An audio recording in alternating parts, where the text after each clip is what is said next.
I'll give you a little introduction. All right, so Tom's one of my best friends. He lives in Adelaide at the moment, and I'm in Sydney. I wanted to call him because he's super into metal.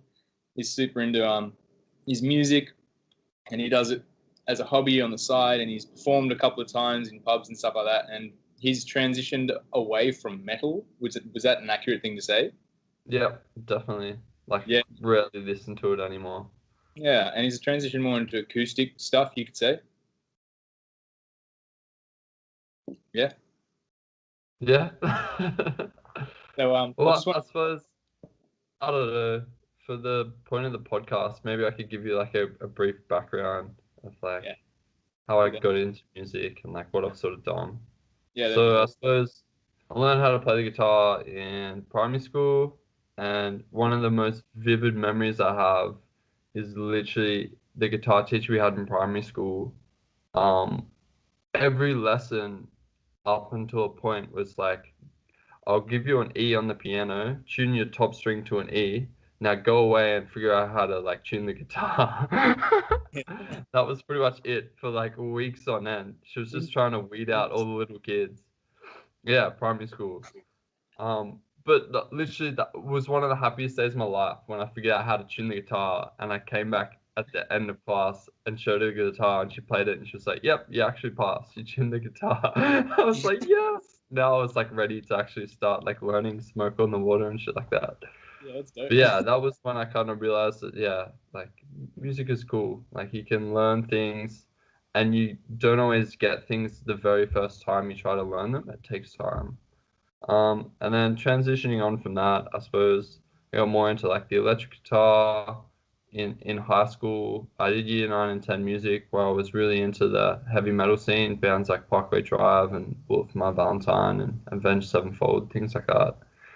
And I guess I never really had a music teacher in high school, so I was just learning from mainly tabs online, and me and my friend would just like play the tab and play it over and over again, like start the tab and finish the tab until we could play each bit.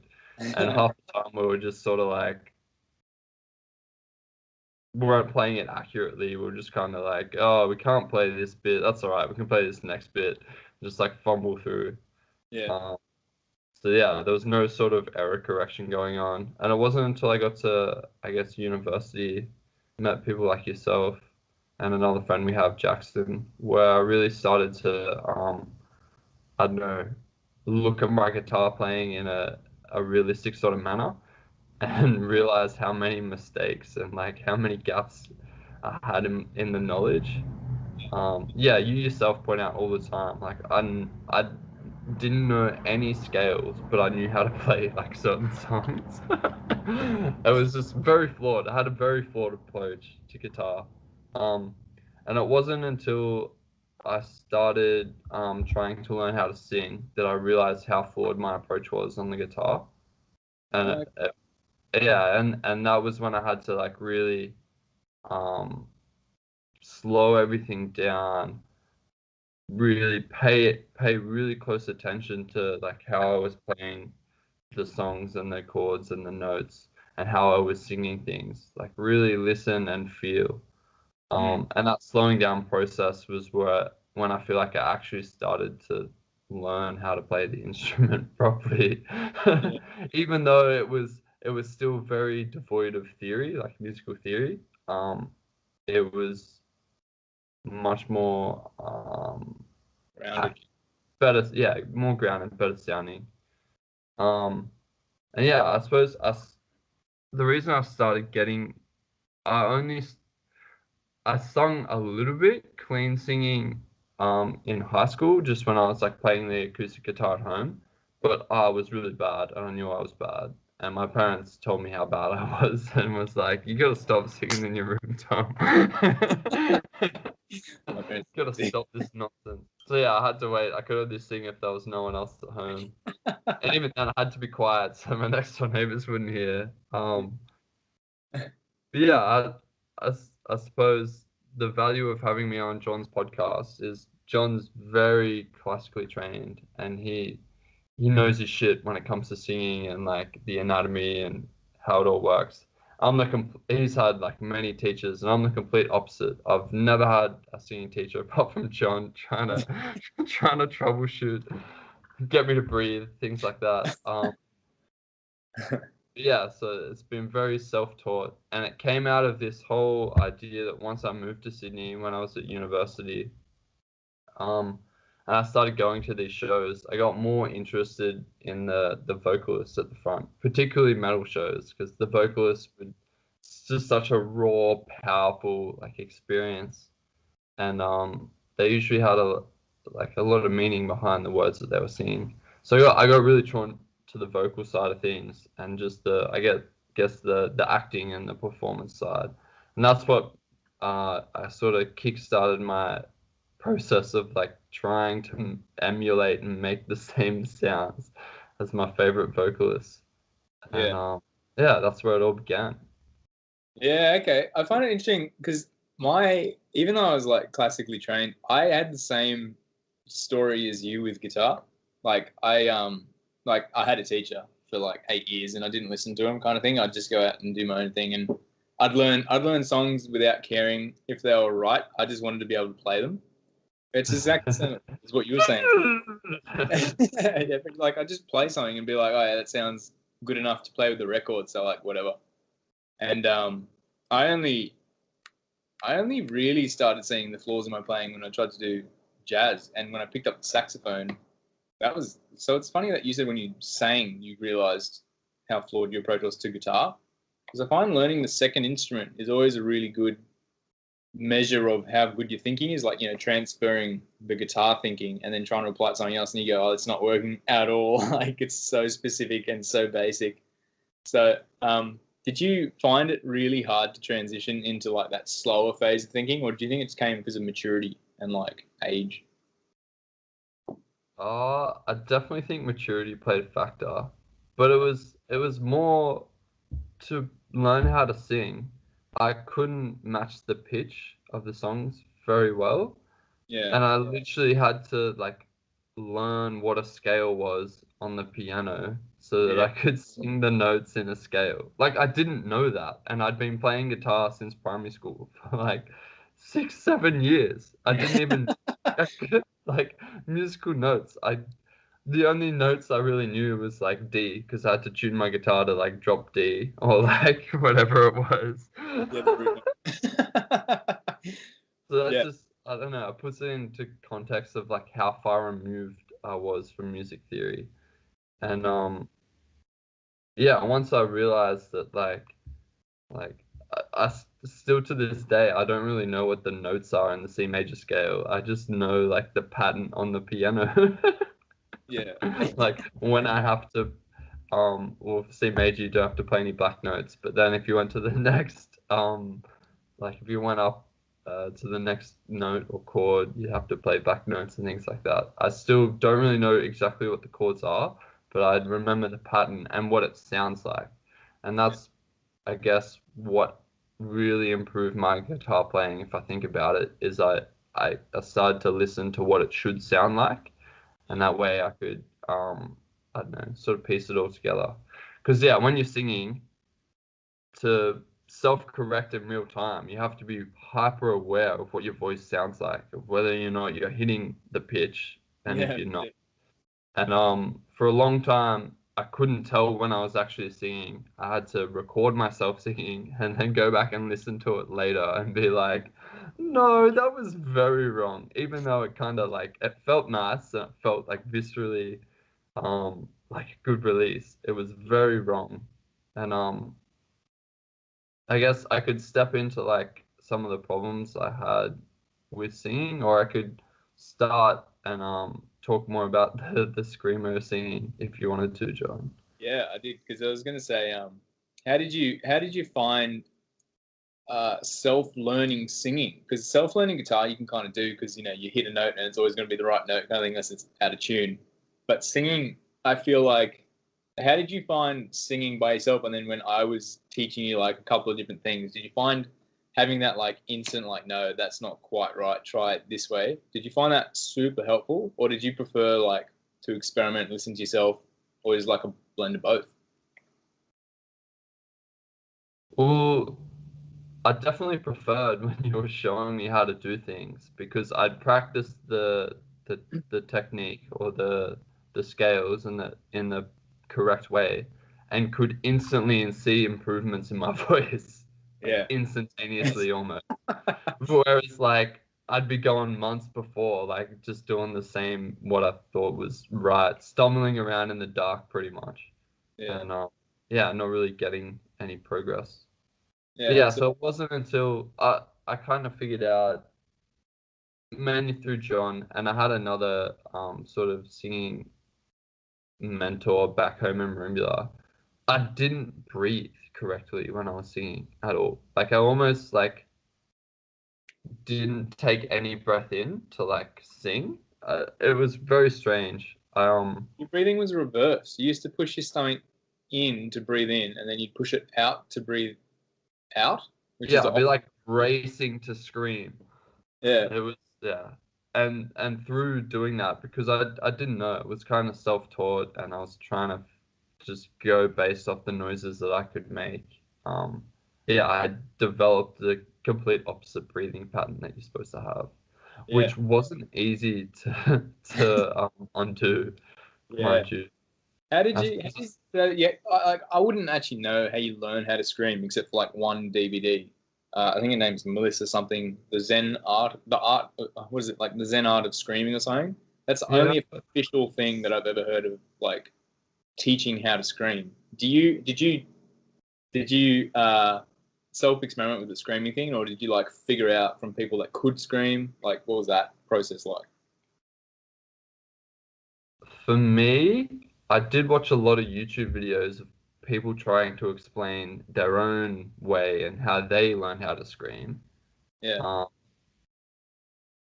because I think it is, you elude yourself, like everyone has a voice. Everyone kind of naturally has a scream that they can produce.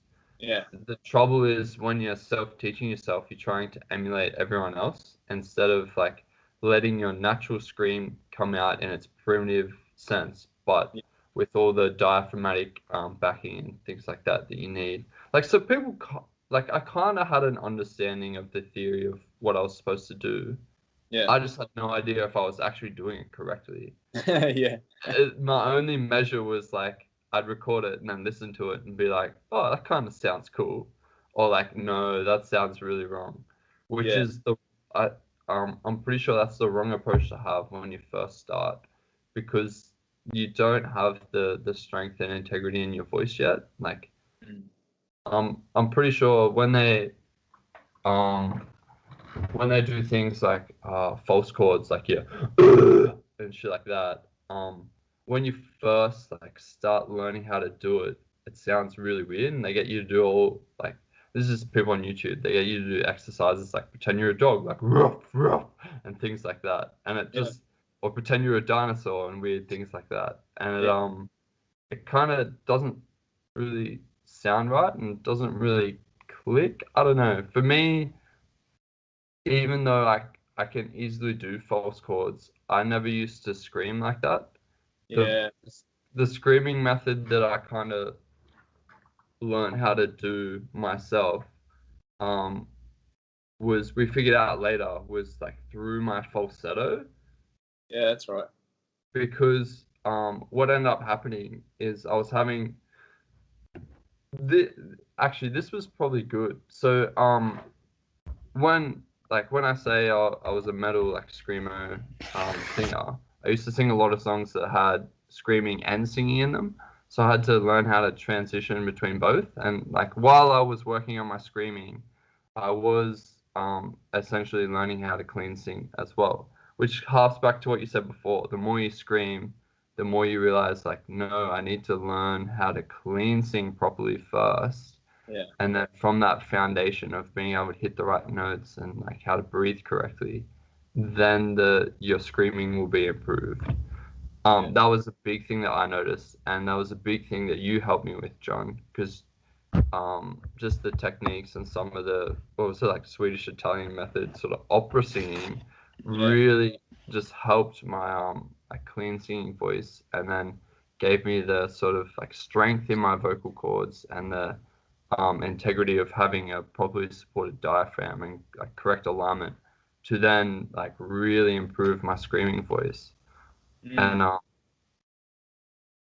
I guess yeah, the problem I was having was mainly like vocal range problems, where I get to a certain point in my register and I have to it wouldn't transition into my head voice from my chest voice. It'd be like a transition into falsetto way too early. And I figured out it's because I was purely screaming through my falsetto. So I was like overdeveloping my falsetto. But Yeah. then I don't know, and this was just because I try to learn how to scream through trying various different methods and techniques I'd heard people talk about online, but just stumbling across one that I could make like a loud enough sound that I could reproduce, and Yeah.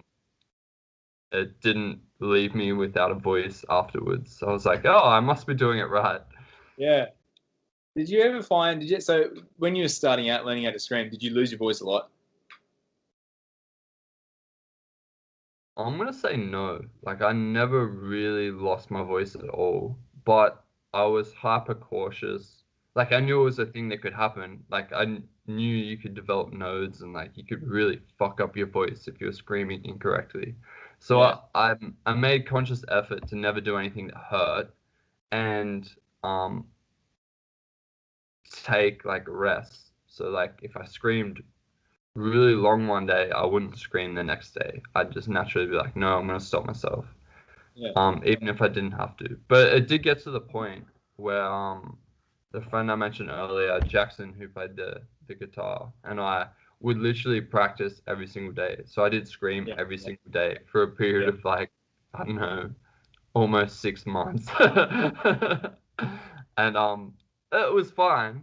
I would notice some days were better and some days were worse, depending on how much sleep I had, like what I ate, um, how much exercise I've been doing. It's weird how like your whole sort of Lifestyle. lifestyle impacts your singing voice. That Big was time. another thing that you kind of really um taught me. Yeah.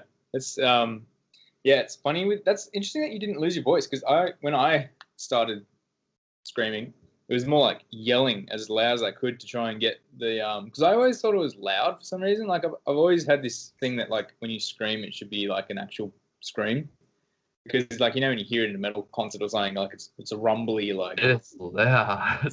yeah. But do you reckon if they were do you reckon that's actually loud, or is it kind of like a projection thing if you do it correctly? Because that's like singing's like that. Like you don't actually force it out louder. You kind of have to sing into the right spots for it to project naturally. Is that what screaming's like? It's hard for me to say because I would never say I was a professional at it. Like I was never very, like, But you could I replicate got it. to the level where I did. What did you say? I said you could replicate it every day, and you didn't lose your voice, didn't have any problems with it for 6 months, which is pretty. I'd say that's pretty damn good technique in some Yeah. sense. So Well, it did change and develop through that period. Like it did change in its sound, and like I could change like how low and how high I could scream, and I suppose it comes with you practice any skill, you become better at it and better able to control it. yeah. Um, but I guess what was your question again?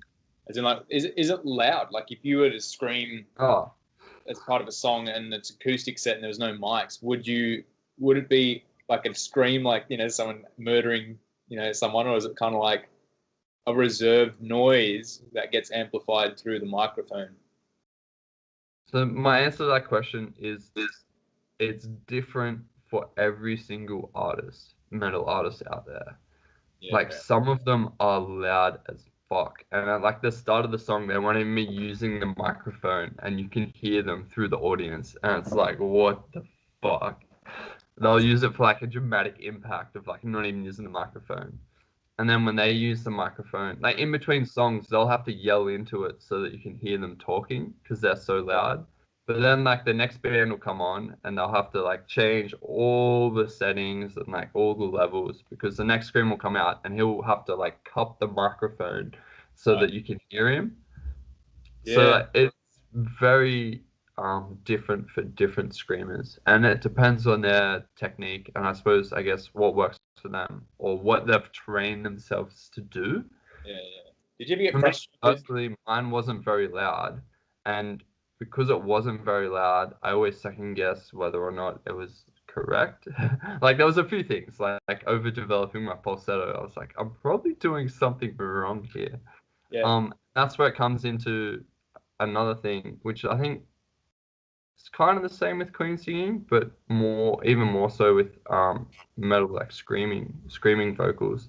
Is there's heaps of different ways to do it. Like you can do like false chord, like pure false chords, like fry screaming, and then like your falsetto weird screams that I used to do, and then you Yeah. can do like the and all of these different techniques vary in volume, and some of them like I experimented a little bit with trying different techniques, and there was a few screams that I figured out I could do that were really fucking loud.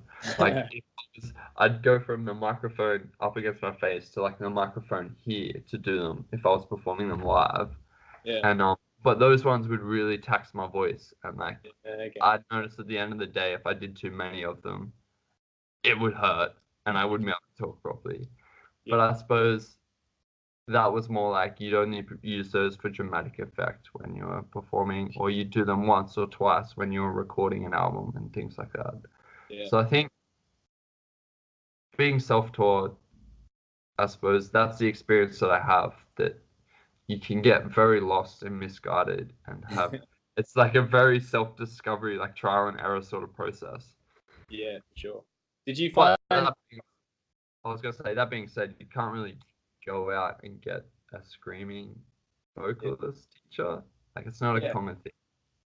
Yeah. But No, I get that. yeah, harping back to what we were talking about before, definitely working on vocal, just normal clean singing techniques, even like the opera techniques, far like improved my voice so much. It was ridiculous. Yeah. Absolutely ridiculous. And that's, I guess, what led to my transition away from like metal screaming because I realized it was detracting from my natural voice. Like Yeah. it didn't feel good in the end. It was like it kind of like was this dirty thing that I used to do, and the more angry you were, the better it would sound and the better it would feel. And sort of when you relax and chill out and you're not pissed off at the world, it's sort of hard to make like really evil scream sounds. No, which is funny. I don't know if you've ever noticed that yourself, but Oh yeah. I definitely do. That's okay. So that's the next. Oh, hold on. I wanted to bring it back.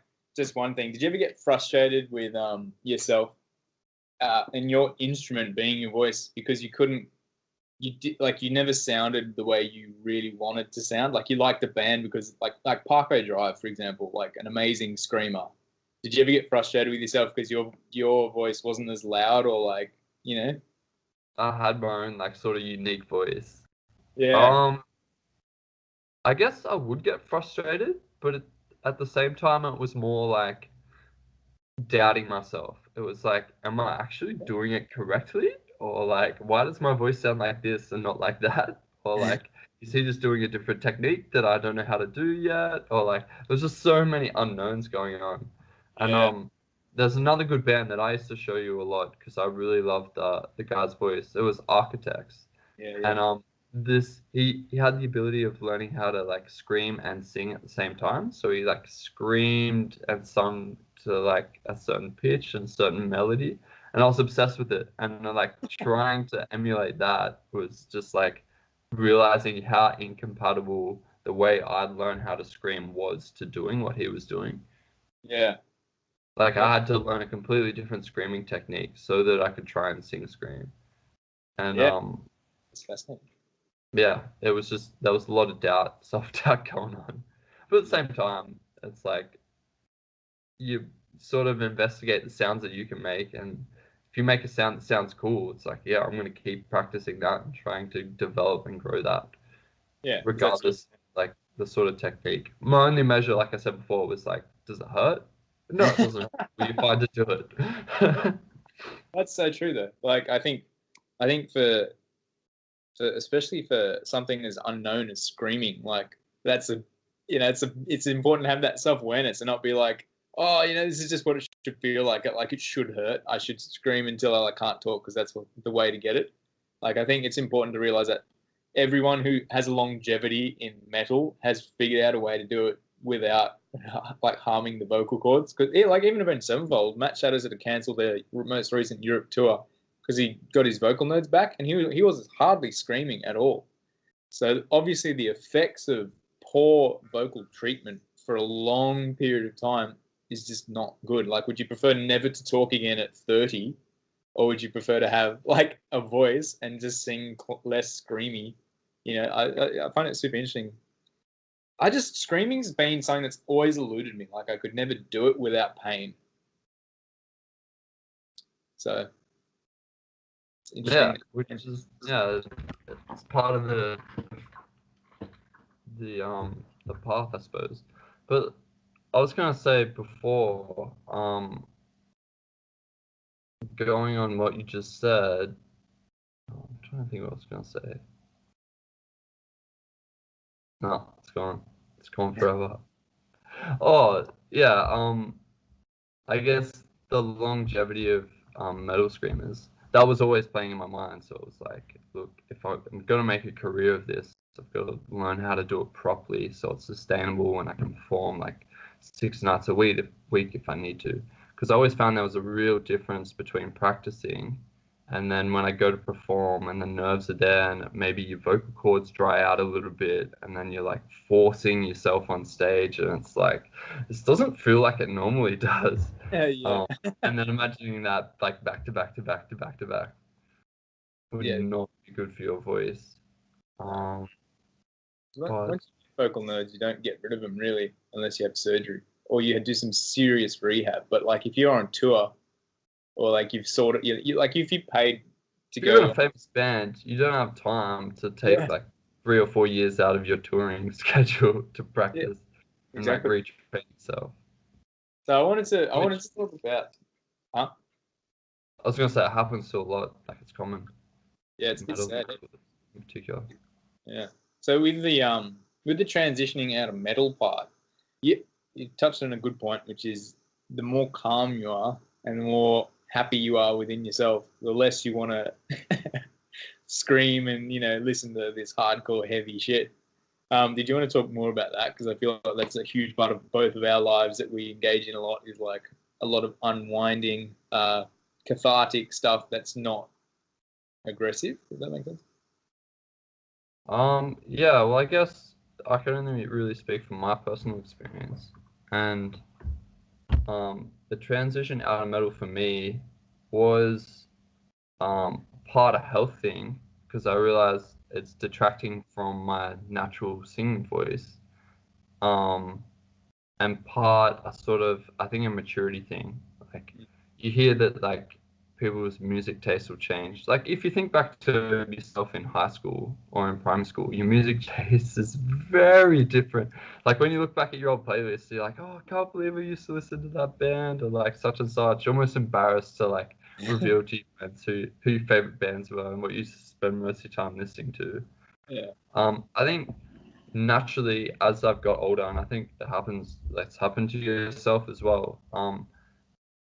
Maybe it could be to do with your interests, but I think it's more to do with like the vibration that you kind of like resonate with.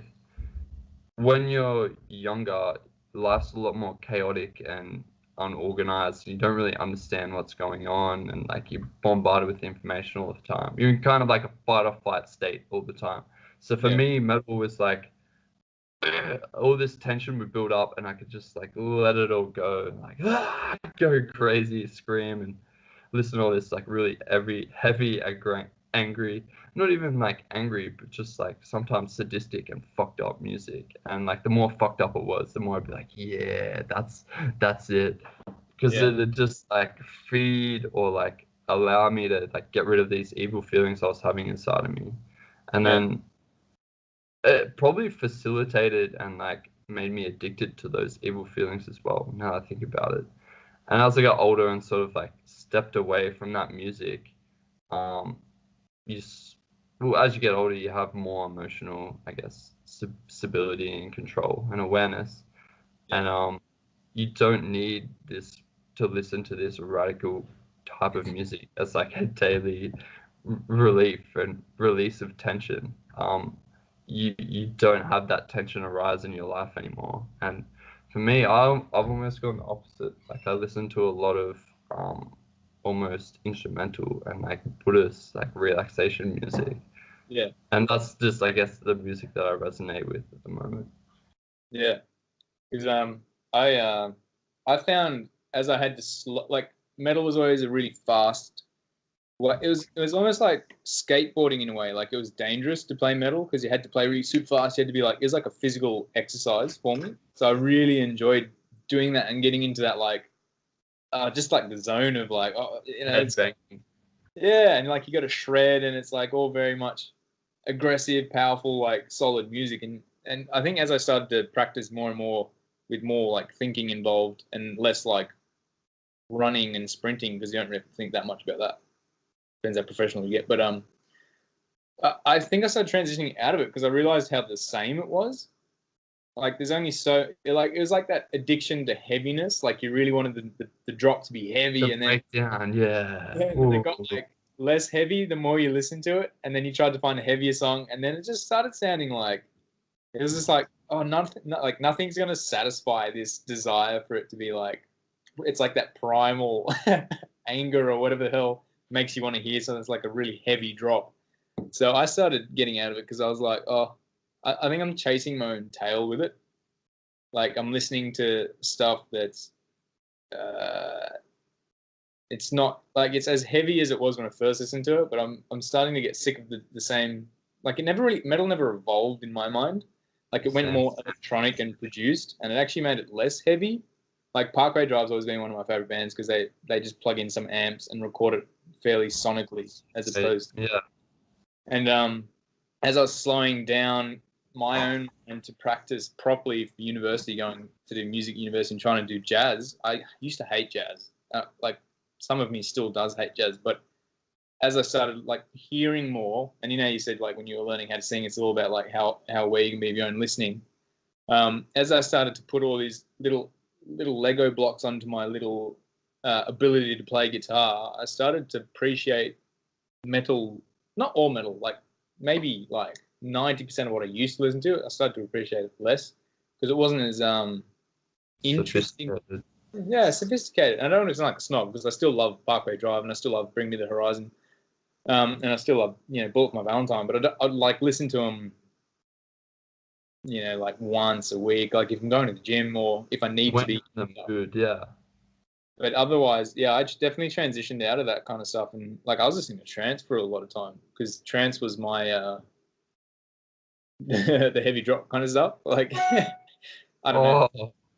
Well, like dubstep sort of stuff. Like,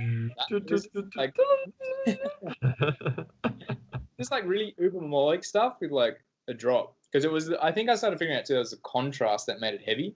Like if they played a recorder for a minute of the song and then went into like this enormous drop, you'd be like, oh, that was heavy stuff. But if they're playing constantly in like drop B and it's all heavy and then they try and do a drop, it's like, oh, it's just the same. But as I started to like grow up, I think the contrast, I became more aware of how much music needs to contrast to like help itself, and metal just started going more and more heavy as opposed to like even like Black Sabbath and stuff. Like they all had a pretty happy verse, like it was pretty major key, and then the chorus would be like minor. So it was like a really nice, like Sweet Child of Mine, perfect example. It's in a major key until the solo, and then it goes into the minor key, and it's like so good to this day. But when you're just playing like heavy drop riffs, and then you try and make a heavy drop, I think you've missed the point because it's not going to be heavy, unless it gets really nasty. Like on that point, maybe that's what turned me away from playing the guitar, heavy metal guitar. It kind of became too much monotony and like not as sophisticated in my mind. And then I got more drawn to the vocals and like the rawness of the screams, which when I say the rawness, the overproducedness of the screams now to make them sound so ridiculous and evil. Yeah. That's another thing. When you're trying to emulate modern day screamer artists, they do not sound anything like the produced recordings. You have to go see them live to understand what it actually sounds like in real life. Yeah. And even then, they have like all special little buttons and like delay effects and like things that they can do to make their voice sound a lot bigger than it actually is. I think that's true for pop singers too. I don't think people realize, but like, you know, I honestly believe that Justin Bieber on an acoustic guitar by himself would probably sound less amazing than if you went and saw him in a stadium, because you're not actually getting the like he'd sound the same, you know, like you'd still recognize it's Justin Bieber singing, but the quality of the voice, like if you go see an opera singer, they're not mic'd at all and they have to hit the back of a theater over an orchestra.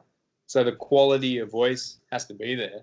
But these pop singers just have to sing into a microphone and it sounds amazing because the technology is there. Like they can make up for the ability to sing acoustically, sonically, like project, I guess is what I'm trying to say. Like project with quality as opposed to just turning into like a little screech. And I think that's what people get confused when they come to lessons to learn how to sing metal, because metal doesn't really have, even their clean vocals are very rarely good. Not very rarely good. Yeah. All self-taught. Yeah, like I think I watched Asking Alexandria do a Perfect by Ed Sheeran cover recently, and it was like the singer was like, "Oh," I was like, I don't think he should have done this. This isn't it. It wasn't appropriate for his voice." But like I said, he's making money off it, so like, I'm not going to like try and rip on this dude for having a shit technique. But yeah, I think the technology and the CD production has gone so far that people forget what it actually sounds like to hear someone sing well. You know what I mean? And especially like screams and stuff. Like I never saw a live metal band, so I would have no idea what it legit sounds like compared. Like I saw them on like YouTube at like Rock Am Ring or something, and like Trivium's a good example of like you'd listen to Matt Heafy sing and scream, and then when you do it live, you'd be like, oh, that's pretty like shit. Sounds like it hurts. yeah. And then like, you know, you hear about all their vocal problems later, like, you know, a year later, it's like, oh, I had to go see a classical singer to fix all my problems, and now I can sing better than I ever did before. And I always find it funny because people forget that element of it. It's like there has to be some foundation, because singing, screaming's an art in itself. Like I can't even do it, so I can't even like speak about it, which is how much of an art it is. Like it's you'd write about having like a primal scream. Like I could go and yell on a football pitch and whatever hell, but if it was like, oh, can you scream this line and do it in a metal song, I'd be like, nah, man, I wouldn't even know where to start. Whereas like you've spent heaps of time Yell on the microphone and it just like deafens you. You're like, ah. pretty much. But it's just fascinating. And I find it funny too that when you said that you started discovering your natural voice and like when we're doing the nuances of what music is, do you reckon as you became less angry, you became less angry because you started discovering other emotions in life? And like acoustic music's a really good way to express a really broad range of emotion. So it actually felt a bit better because it was more holistic. I suppose what I thought of then while you were talking was another transition away from screaming and metal in general was that oh, what's there? Um I realized through the vocal and the classical training that was improving my voice so much that I became addicted to that and just did more and more of that and more clean singing because it felt so much nicer than the screaming like aggressive sort of singing. And yeah, I guess it was resonating with the mood of like, oh, I feel more relaxed, so I'm gonna start singing like this. And then yeah, like you said, instead of all this sad sort of music that can still be reflected in acoustic music, there's more of this like the wide range of like happy. I guess for me, I could tell you a quick little story that would put like finding your own voice in perspective. Yeah, go for it. When I was telling you about my trip to Nepal recently, um, during one of the days we were hiking, had a look like heaps of energy that day, and I kind of stormed ahead, and I was with a group of two other people. I got like really far ahead because they were kind of struggling with the altitude. I thought, oh, I better wait for them. I can't get too far ahead. So I pretty much found this really beautiful place to like sit overlooking like this river and all the mountains around me. I just kind of sat there, had my trekking poles, and I'm just sort of like started tapping my trekking poles together like chopsticks. Well, not chopsticks, like what are they? What are the indigenous? Uh, you mean drumsticks, or I don't know what they're called. I don't know what No, the like the wood tapping sticks they clack together. yeah. I can't remember Like what they're called. so I sort of hitting my trekking poles together, like making like a rhythm and a beat, and just started like kind of singing with my natural voice to see what emotions I was feeling and like what was coming up naturally in me. And like this was a freezing day, and like where I was sitting, there was this like icy wind coming up, making me like kind of really cold.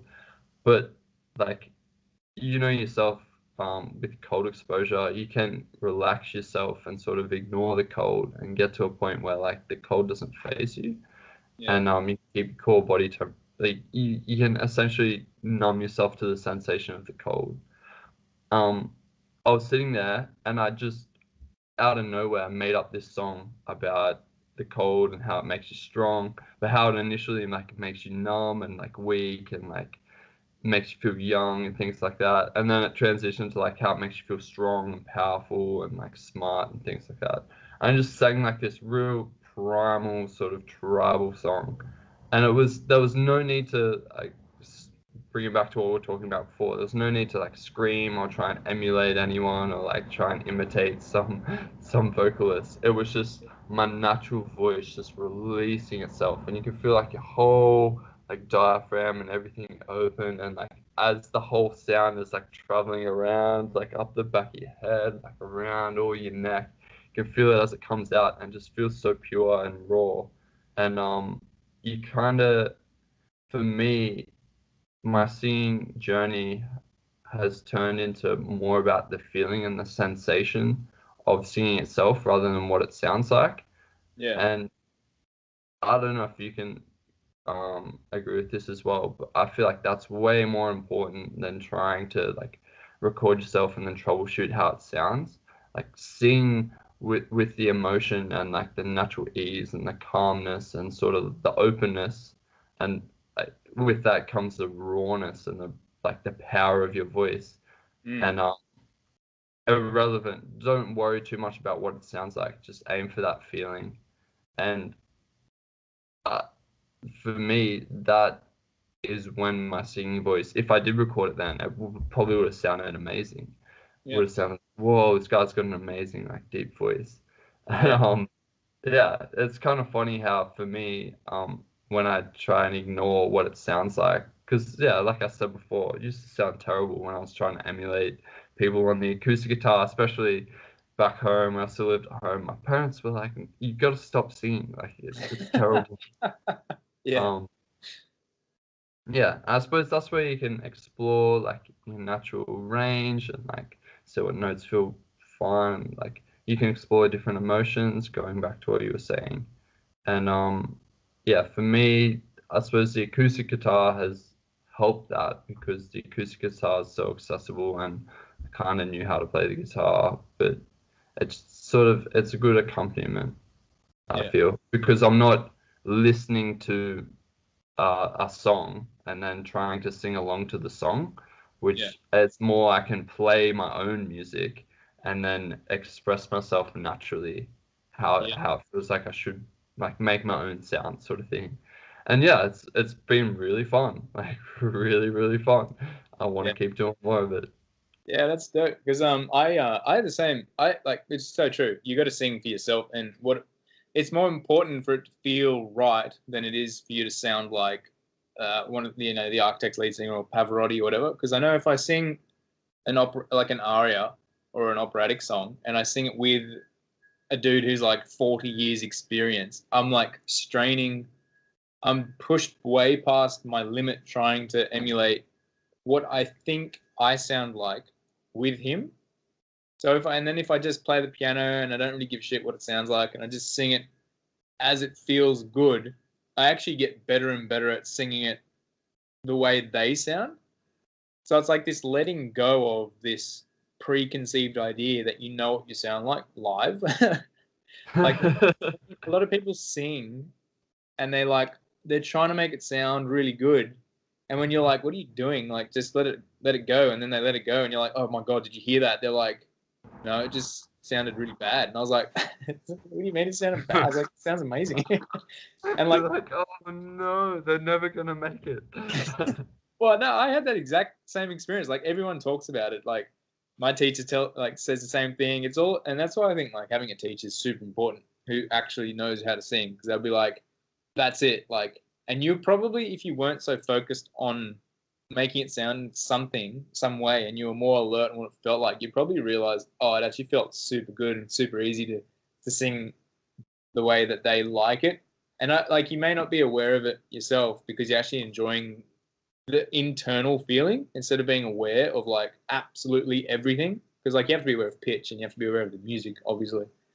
But there's definitely like the feeling of vibrating in your soft palate and your hard palate and your nose and your body. It's like all working as one, and it's working really well. And if there's no, when you get to that point of like you can play with the elements and the different things that you've learnt really like, like really smoothly, it feels so good. And you don't have to be told, oh, you should sing this way or you didn't sing like, you and the Nepal thing is like, you weren't singing anything in particular. You were just expressing your truest self on a mountain. Like no one's there to judge you. You're not even there to judge yourself. You're just there to have a great time. And that's probably where And the song naturally came out. Yeah. So we could talk about creativity after that, where it's like, Yeah, go for it. oh no, we don't have to. Don't want to? Don't want to be creative with creativity. Good. We could go down that rabbit hole. Well, and that's creativity. Let's do it. We'll go down because I think it's important as well. It's all part of the same thing,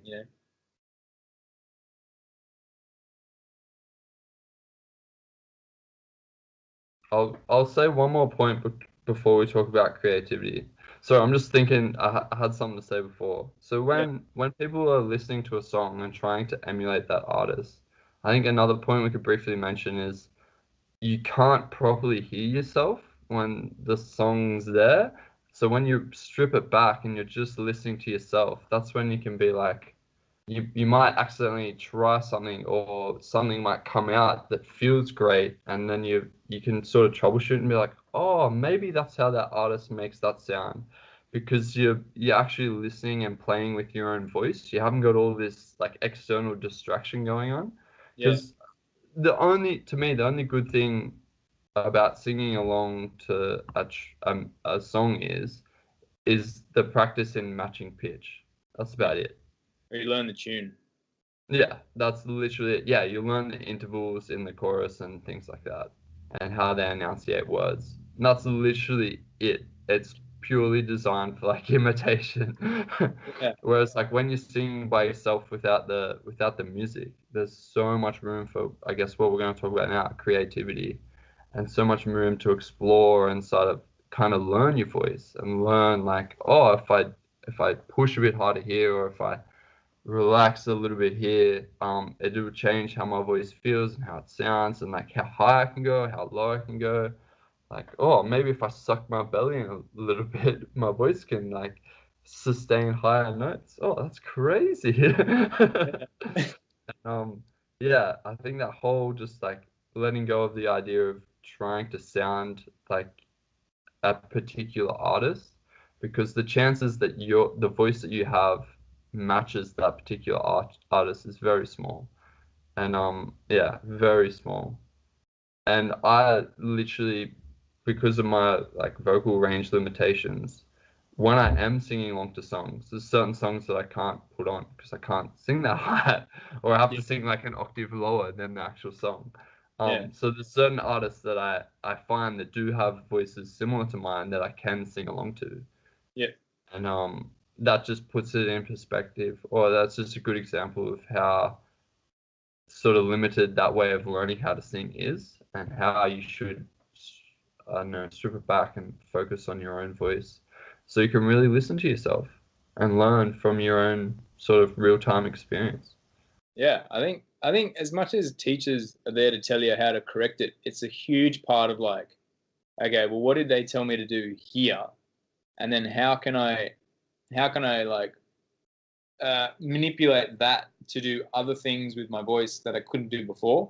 And it's like, as much as teachers tell you what to do, it's kind of up to the student to go out and experiment with everything to try and get what they want to sound like. Because at the end of the day, like the technique and the tools that people give you and all the YouTube videos with little tips and tricks, you've only gone to that video because you think you have a problem, or you do have a problem with your voice. You know what I mean? Like, as soon as that problem's fixed, unless you're trying to be something that requires 10 years worth of solid training and development, you can probably just you can probably like write your own songs and compose and have a really good time with your own voice without having to worry about, oh, it sounds wrong. You know what I mean? Because like we've said a couple of times, is that you don't actually know what your voice sounds like, and if you record it and you don't like it, like, you're in the same boat as everyone. Like, I don't know, I've never met anyone who's like, oh yeah, dude, my voice sounded 10 out of 10 on this voice recording, listen to it. Everyone's always like, oh no, that's the worst, don't listen to that. Like, oh, it sounds so bad. Super embarrassed. Like the Yeah. amount of things on my phone, it's just like I need to delete those. But you got to keep them to like map the progress. Like, I don't know, constantly remind yourself of what you used to sound like versus like what you sound like now. Yeah. But yeah, the amount of times I've Googled how to increase your vocal range and things like that, how to sing higher, it's ridiculous. Yeah. Whereas when I come back to that, just letting myself naturally sing and use my natural voice, go on what feels good, all of a sudden I can sing as high as I need to. And Add, you really showed me that with the vocal exercises. yeah.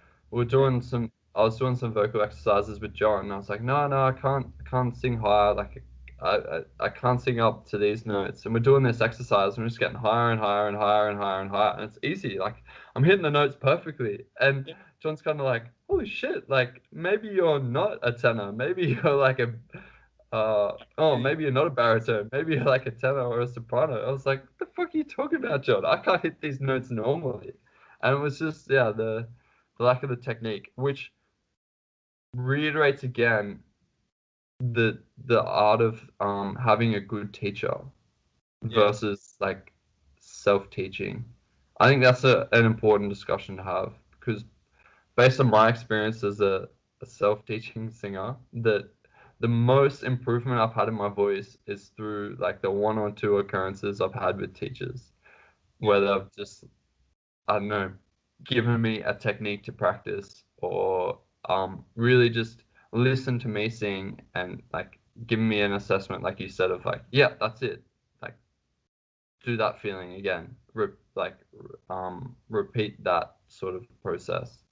Yeah. And you have had the opposite sort of experience. Although it sounds like earlier you did used to play around with your voice Yeah. a lot, but now you've become a lot more strict and realize the importance of teachers, Yeah. and hence why your voice is so good now. Well, actually, I find it quite funny because also have a mate who sings opera, and he's at the con now doing it, and he does a lot of self experimentation, and he sees a lot of different teachers, and he researches so many different schools of thoughts, and he's such an eclectic dude for singing technique, because he's done he's done the really far back in the soft palate, he's done the really far forward method, he's done the balancing, and he goes and he just learns from everyone. And I think that's kind of the person, like, the best students don't have the best teachers. The best students are the best students because they're so happy with creativity and failing.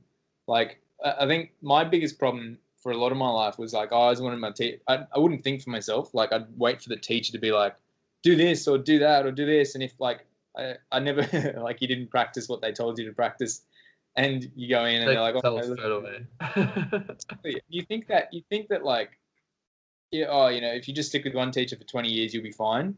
But I feel like there's an independence to learning that you have to take responsibility for the fact that they're only there as like a mirror. And if you don't have anything to show the mirror, they're not going to give you anything back, you know?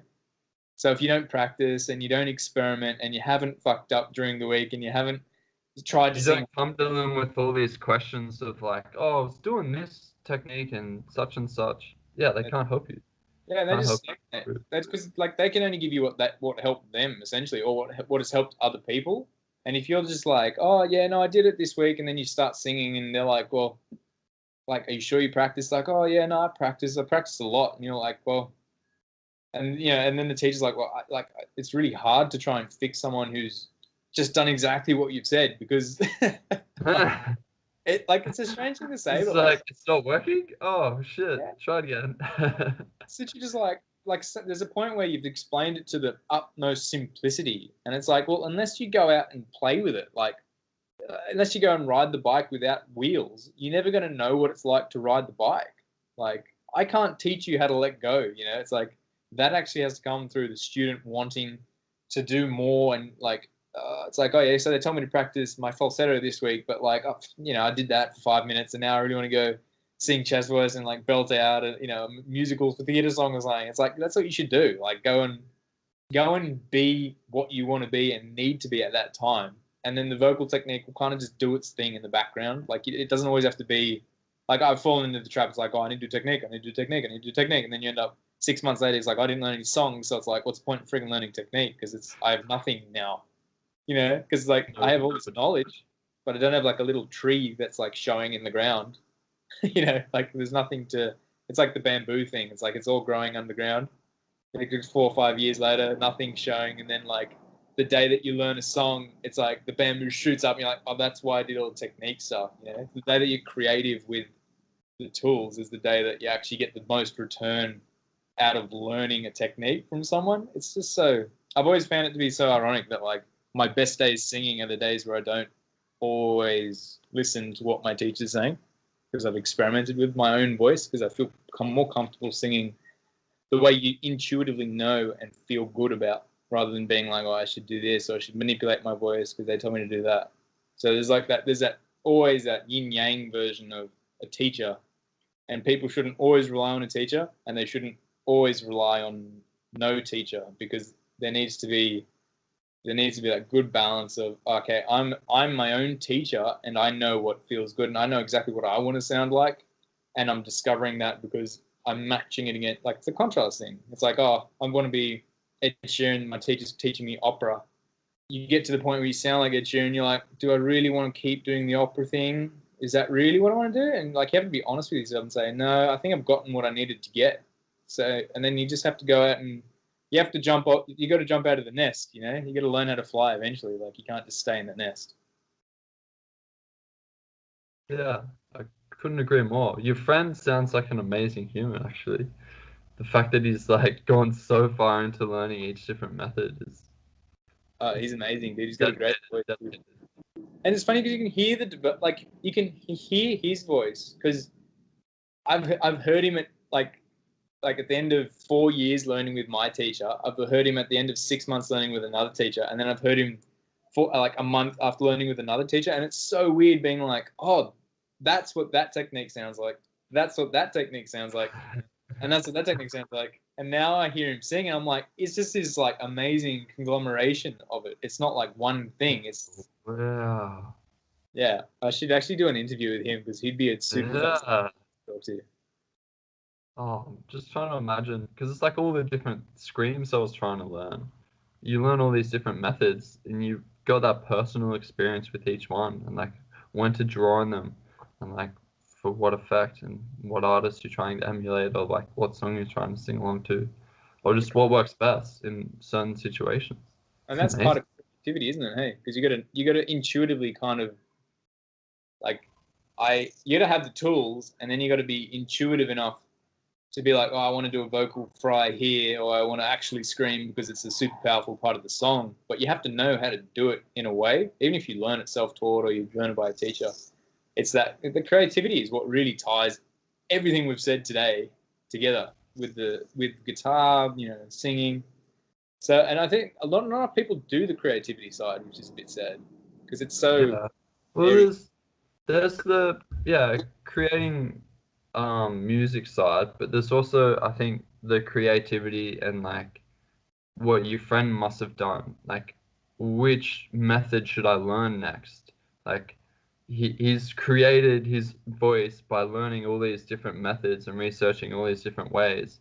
And in that, it's been a creative process because he's started to learn one method and then he's like come across another one. And he's like, I'm gonna have to like change my voice in this certain way to like learn this new method. And like through that, he's obviously like that in itself is a creative process because he's creating his voice through that process of learning different techniques and being sort of aware and open, like listening to your voice and being like, well, I can't really hit the notes correctly. Maybe I should learn scales and practice hitting them on the piano. Like maybe that'll help. Yes, that definitely helps. And then like trying to find the next sort of like looking for the next step and like the next thing you need to work on with your voice. I feel like that in itself is still a creative process, even though you're not creating songs, you're creating your voice, or not even that, like finding your true voice. Yeah, I did a video on this recently of the process of learning is that you have a triangle, and in order to learn something, you have to disintegrate the integrated triangle, Okay. to add the next thing, which will then become a square, and then once you got the square, and that's integrated, you got to go through the disintegration to learn something to then reintegrate it so that you can then disintegrate. Yeah, it's just like this constant like, oh man, I got to learn a new thing. Like, oh, I just nailed this one thing, and it's like, yeah, that's life. Like, you're never gonna stop doing that. So why would you like try and resist it? And if you get to the point where you have like a whatever the hell the most cited thing is, all I know is a pentagon or a hexagon. Like you got a hexagon, you think, yeah, I can do everything I want with a hexagon. Then you've hit you're content, like Break and the hexagon in half and be like, oh, now I got these two little funny things. Flip them together, pull out some pieces, add some more pieces there. You can do whatever you want. yeah, it gets more and more. It gets more and more nuanced as you keep doing it, and you just end up at a point where you think, oh man, like I've been training so hard. Oh, I've been stepping into chaos so much to learn all this stuff that I'm kind of like, I got to stop. I got to stop rebuilding it and use it as something. Like I've built it up now. Yeah, start showing people your hexagon. It's like, Yeah, here, look what I did. because it'll be a fragile little hexagon, and maybe someone's gonna smash it and be like, "Nah, you should never sing again." But like, the strength of it is like, "Oh well, the fuck you, man! I'm gonna sing again. Like, I'm gonna put this thing back together. I don't give a shit what you think." I worked hard for this hexagon. Yeah, But I suppose that comes back to because we've been shitting on trying to learn from songs, trying to learn how to sing from songs. I suppose the true value in listening to someone else sing is you get ideas and inspiration from them, and that fuels your whole creative process. Like if you listen to like for me, that's what's drawn me into the acoustic songs. I find an acoustic artist, I'm like, whoa, he's got an amazing voice, or like the way he pairs it with the guitar, and you kind of all of a sudden your creative energy is sort of directed in that direction to try and emulate that and learn and try and figure out what he was doing. And like I feel like that's a really important part. And it's like you said before, the yin and yang, like listen and learn from your own voice, but use other people as inspiration as well. Look at other people's hexagons and be like, oh, you've got this pentagon. It's like, oh, if I just pull it apart and add one more side, I've got a hexagon. Oh, thank you. Thank you so much. and it'll be yours. Like, it won't be exactly the same because like they've done it their way. Yours will look like yours, and then you'll be able to do unique and creative things with your thing. But like if you're always trying to like mimic, which is what you're saying, well, you're always trying to listen to the song and imitate the song, you're gonna end up with a real shitty looking hexagon that falls apart when you get under pressure, and you know, you don't. It's all this like When it doesn't have the scaffolding of the song, it doesn't look like a hexagon. It looks like a blob. You're like, oh, yeah. Maybe it's I not, can't perform in front of people. yeah, exactly. But if you own it and like you're comfortable with the tools that you have and you do it a lot and you do it, you show it to a lot of people, and then it starts becoming a part of you. Like, oh yeah, I do sing for a living. Like maybe I am a singer, even though I'm not like making 100K out of it or even 50K out of it. Like people will pay me $500 or $200 to go sing in a pub with another guitarist. It's like, well, you know, that's pretty admirable. Like some people Yeah. can't Not even do many that. people do that. Like I struggle with the performing aspect of it because like, you know, it's also hard to find people to jam with. And like you found your thing with what was the name? I can't remember. What was I forgot your band name. What's the band name? Oh, Killer Lee. Killer Lee, that's it. Yeah. So if you find people that you vibe with, and you can like, because they don't have to be the best thing in the world. You just have to be able to tell a story together.